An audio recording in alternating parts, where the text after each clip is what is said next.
distinguished guests, Madam Principal, my teachers, and all the parents present here.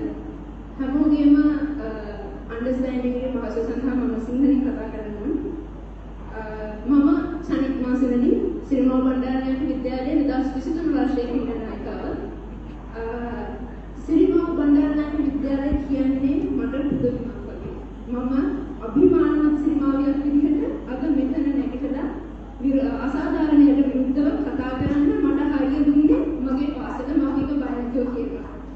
ඉතින් මම 2011 වසරේ සිට එක වසරේ සිට සිරිමා බණ්ඩාරනායක විද්‍යාලය වෙනුවෙන් මගේ පාසල වෙනුවෙන් බොහෝම කැපවෙලා මගේ පාසල ජයග්‍රහණය කරගෙන සෑහෙන කටයුතු කරලා තියෙනවා. ඒක මෙතන ඉන්න පේරන්ට්ස්, කෝචස්ලා ගොඩක් අය දන්නවා.